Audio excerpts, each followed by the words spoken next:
Sa maayo nga tinutuyo sa kapulisan, ang pagbulig sa komunidad kontra sa ligaw ng bulaton. Huwag sa payan sa maayong performance may mga isyu nga dapat sabto ng kapulisan. Pagi sa sining programa sa Aksyon Radio, gindisenyo ang Police Files. Programa sa kapulisan sa Bacolod kag Negros Occidental sa anuman nga isyu kag performance. Police Files. Bawat yantag sa Domingo, dili lamang sa Aksyon Radio. Kagkaroon, yari ang inyo, Anchorman.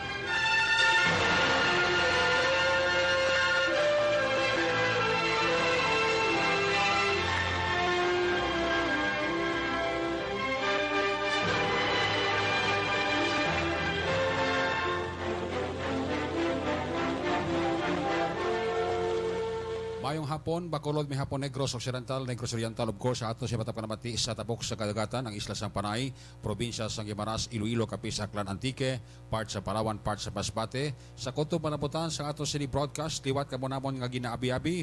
Welcome sa 30 minutes kapagpanganagad sa iyo patutunan, Action Police Files, every Sunday babatian, alas 3 tub-tub, alas 3:30. Optahin kita sa atong cinema technical partner diri sa Studio A, Master Control sa technical side, si Broadcast Engineer Henry Spolgar, kag Broadcast Engineer Oliver Pason, ang inyo alagad, ang korman sa Action Police Files every Sunday, Action Eric Magbanwa. Now, karon nga hapon, duha ka mga crime stories ang atong sining tutukan sa atong sining pagpangalagad. Una, ining kaso nga pagpatay sa maglulo sa tong Martes ang kagahon dira sa may Barangay Vista Alegre nga makakilibot ini nga balita nga daw halos gin kakibot sang ila sinig kasilingan ang natabo sa 73 anyos nga lulo nga ginbuno sa ulo. Worst kay ang iya sini apo nga nagapangidaron sang siyam ka tuig walang kalaban-laban, ginbuno man sang persona nga sang ulihi, nagsurrender man sa chief of police sa police station number 7 in the person ni Police Captain Elmer Bonilla, ang hepe sa Police Station number 7.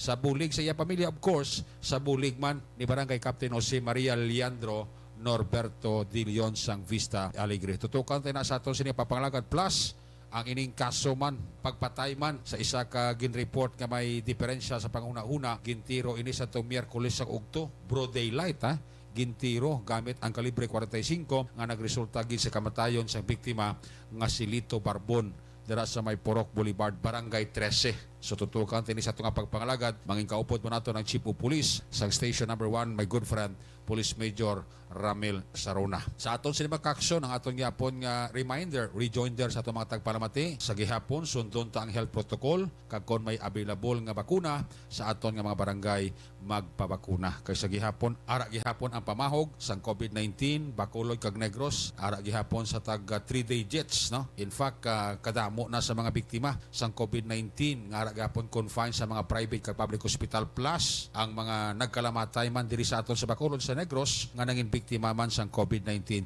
Kung aton kuaan sang data, most cases nga ara sa hospital nga na-confine, most cases sa mga nagkalamatay sa COVID-19 wala mabakuna. That's why amo ni ka-importante ang bakuna sa aton sininga lawas. Let's go to work sa aton sininga pagpangalagad diri sa inyo palatuntunan. Ang kaso unahon ta ining pagpatay sa kay Aurelio Rol, 73 anyos, ang apoya sininga 9 anyos, isa ka lalaki. Biktima ini sa pagbuno nga ginsulod ang ila sinipulian dira sa may Block 58 Lot 5 Abada Sky sa kopini sa Barangay Vista Alegre sining syudad sang Bacolod. Makasilig ni ining natabo sa maglulo nga ginsulod sang sospetsado nga sang ulihi, voluntaryo nga ginsurrender sa iya pamilya sa bulig ni Barangay Kapitan Jose Maria Leandro Norberto de Leon, ang Barangay Kapitan sa Barangay Vista Alegre. Turn over ini ni Kapitan de Leon sa kay Police Captain Elmer Bonilla ang sospetsado nga si Kent Agsam. Actually, kaingod, tupad, balay man na sila, sang ginpataya. Plain and simple ang ginhalinan sinabi nyo na, no? Tuter lang. Nabilin ang tuter ni Kent Agsam sa balay sa napatay ni, ginkuha ya. Nakabugtaw ang tigulang si Aurelio Rol, pagkabugtaw, tiining si Kent Agsam, ara sa impluensya sang droga, ti para kung nga hindi siya masuspitsuhan, nakawatan, binuno kag pinatay ang tigulang. Nakabugtaw ang apo sa tigulang, ti kilala man siya sang apo sa tigulang, 9 years old bata ng lalaki, amo to nga ginbuno iya nga sang ulihi napatay man. So with this case, close case na ang ini nga kaso because nga na-file na sa korte ang 2 counts of murder bato kay Kent Agsam nga nag-ako man sang iya sini krimen. nga nahimo pagi sa sining nga extrajudicial confession. Ginako iya kag ginsaysaya ang natabo sa pagpatay niya sa maglulo dira mismo sa tupad balay nila sa barangay Vista Alegre. So congratulations sa station number 7 led by Police Captain Elmer Bonilla kag sa iyang nga mga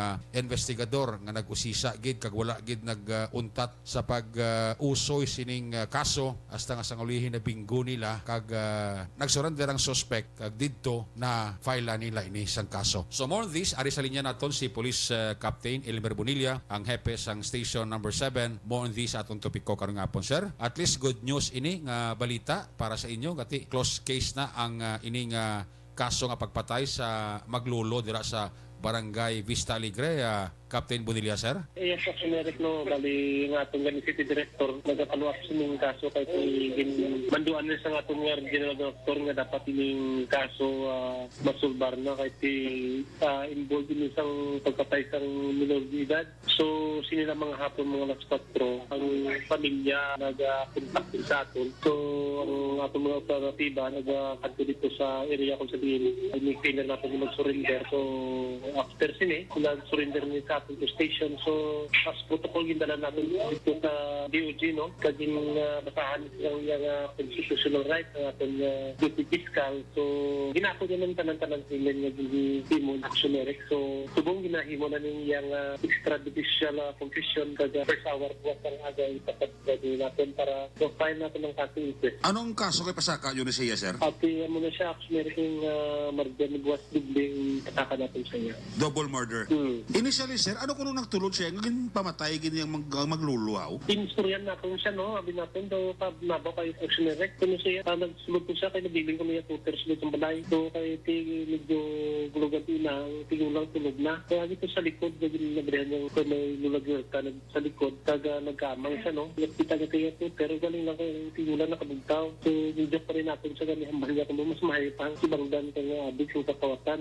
So, ang iya ko na daw, nahuya sa matakpan ng kawatan. Ito yung patay ng tigulang. Daling lang kayo nakabugtaw ang bata. Kaya mo pinuusan niya man. So, mo na sir kasimple ang rason niya, sir? Amo na nakanabaw ang rason. Ako na nga andyan inuhin siya sa illegal na droga. Ang bagamon siya daw, siguro mayroon ang item mo na sungit mo. Kaya daw naglangkong niya ito. Oo.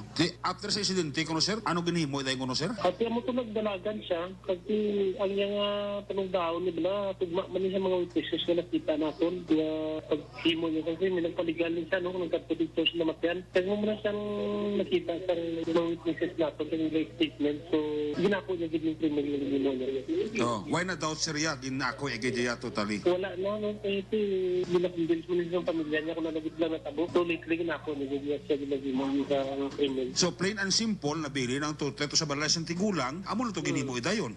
So, Dok, tama ka na ba kung ang tawon mo gito? So, ito, siyempre, ang mga decision making ba kung mandar ka sa decision sa lugar. Paano ko sa nakalambot ang tutreto siya raw sa balay ng tigulang? Sige, ang lugar na sa balay na sa tigulang, may pastaran naman sa likod. Kaya, kung may item ka, dito ka masulit sa likod, bayad ka ng pieces.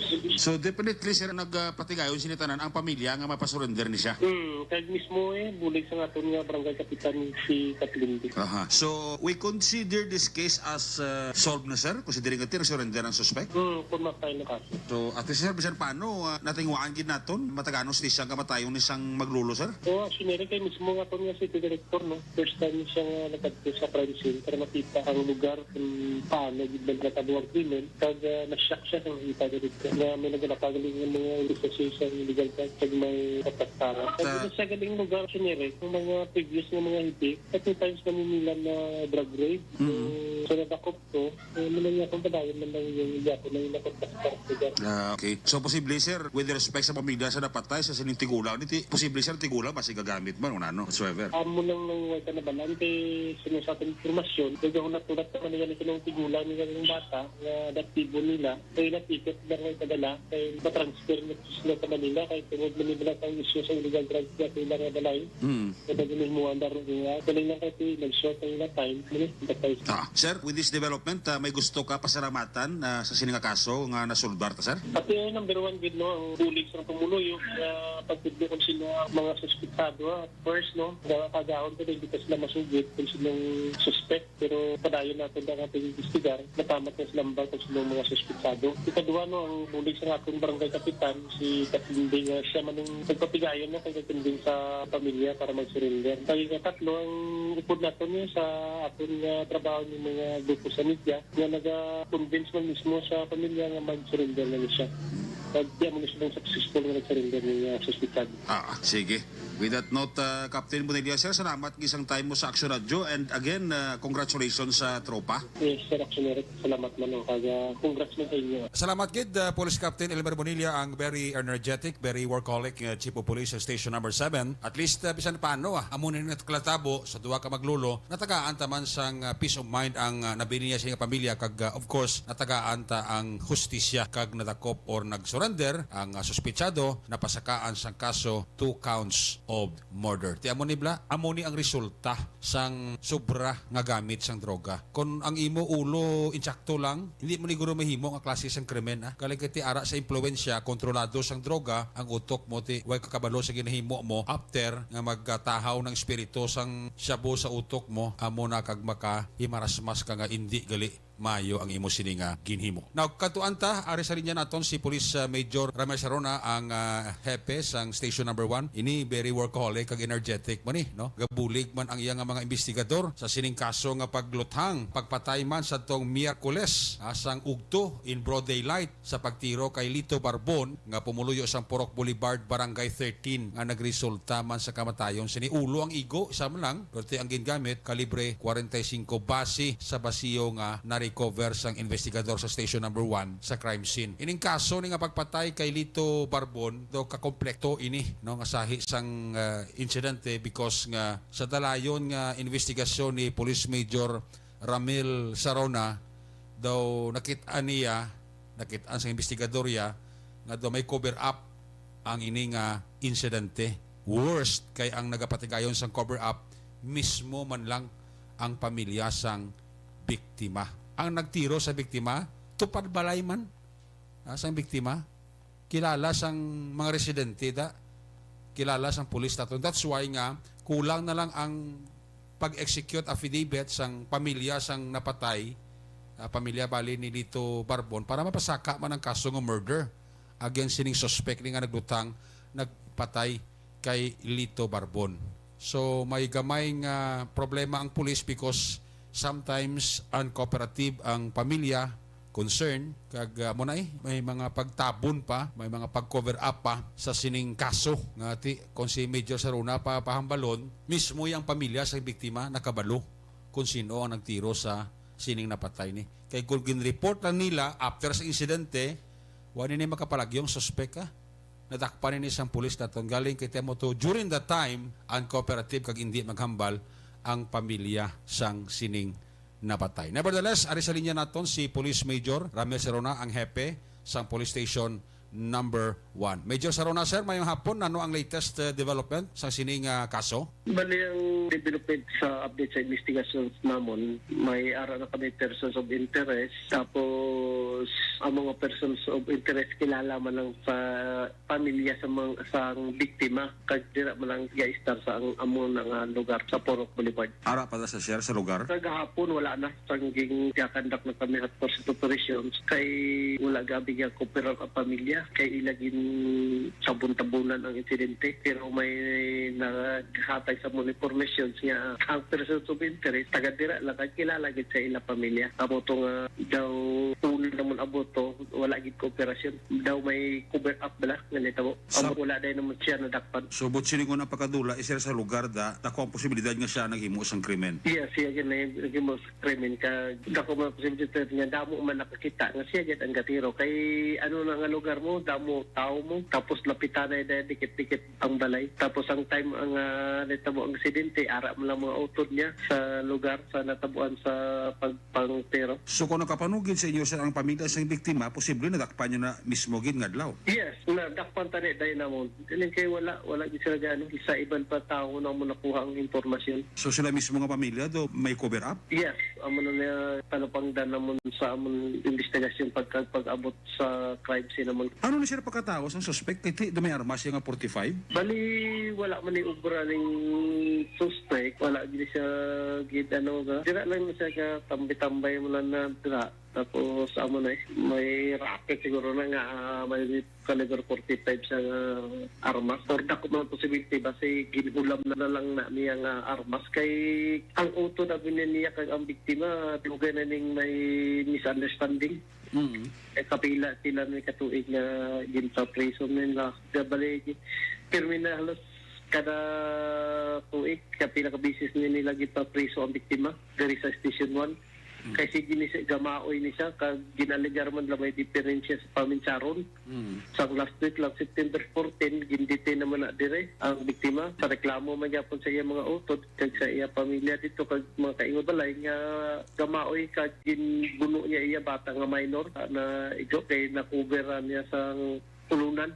Amo tula kalapos ang kutsilyo. So, posible na puno na ni ang pamilya sang suspect? Yes, pamilya sang biktima kamo to nga siguro. Amo nang ginbestigaran namon kay dako gid possibility nga kay balo ang pamilya sa biktima kung sino tong kapatay sa ila pamilya. It could be possible, Major, na basi kung may kiratana man ang pamilya ni sang biktima ni, kag mismo ya ang suspect, Major? Dako ang posibilidad. Amo laging ano karon ka likaw-likaw gid sila sa amon. Alin para pag-abot namon kay kahapon to sa crime scene sa Suwong, wala gid wala sila diya ka operar. Dako posibilidad may gintago gid sila. Kay kilala nila ang suspetsado. Weta kabalo basi sila maning behind sir sa nagsugo bla mo na bla te budlay man magparapta istorya nga muna pero ti sa aktwasyon man nila sir nga daw uncooperative sila sa natabong aksidente kahapon daw makasuspetso ka bala? Yes, amo ginapag-abot lang namon the way sila maghatag impormasyon sa amon natalupang danay namon na something nga may cover up sila ginobra para matabunan ang suspetsado. Wala din sila kay kung gahambal pa lang dahil sila nga si amo negatiro sir amo ni nitabuan dakpan makahatpo siya operation sa design kami. Kay may dakpan tani naman dahil ang suspetsado. Balo ka sir ang netizen ta matanda man mong ti sila nila nga ang wala sila naman nugid dayon daso pa sila nanugid ti tapos sila gali mismo nga pamilya ginpagyan man ang isang biktima na nga napatay, Major. Yes, kapila na kabisis no. Sa sakit bala sa ulo na nila ang biktima. Amo na ang term nga na namon na put up namon sa investigasyon namon kag amo na gin kandakan gid namon sa nga investigasyon kag amo na ang gagawa nga kilala nila may nakakita sa insidente kag kilala gid nila ang suspetsado sa pagtiro sa ila sa kaysa biktima kilala gid nila. May suspetso gani ang mga nag-anis aran ni Rizar sa nga kaso. Sa nga base sila mismo nga pamilya bala sila man nagsugo to sa suspect at tiruon na lang.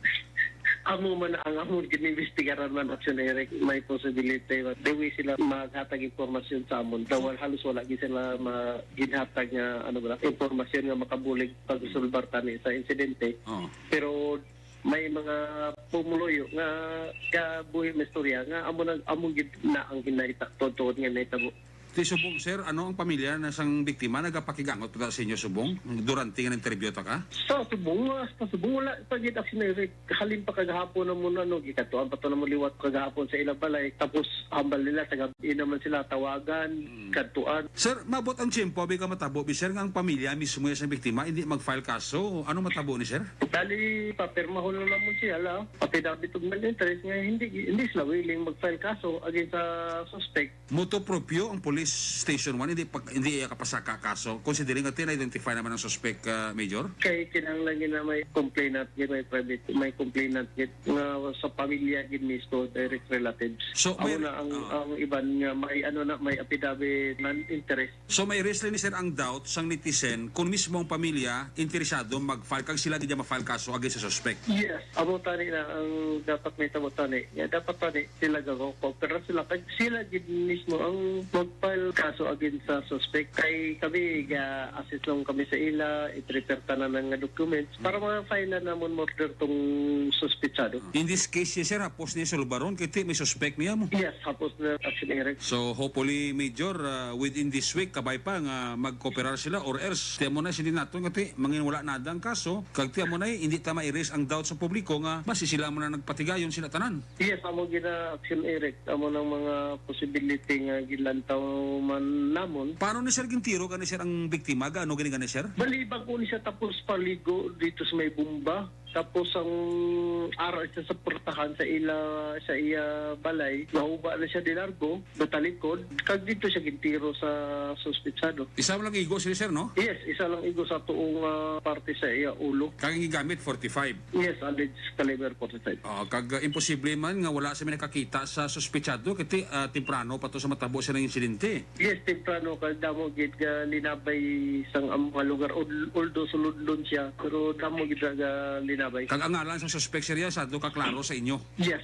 siya daw klaro. Kag damo na gid na kay balo dito sa lugar nga siya gid ang pero. So hopefully sir nga ato pangamiyuon di nga magkoopera na ng pamilya kag sila mismo nga pamilya mo file kaso against sa suspect na identify nyo. Yes, Action Eric. With that note, Major, salamat kid sa time mo sa Action Radio. Welcome man, Action Eric. Salamat man. There you have it, si Police Major Rames Ronang Hepes ang Station Number 1. Salamat gid sa tiyempon nimo nga ginhatag sa aton nga pagpalagad sa Action Police Force. So muna ang yabi para masolbar ning kaso patagaan hustisya kamatayon ni Lito Barbon ara sa kamot mismo sang pamilya sang biktima.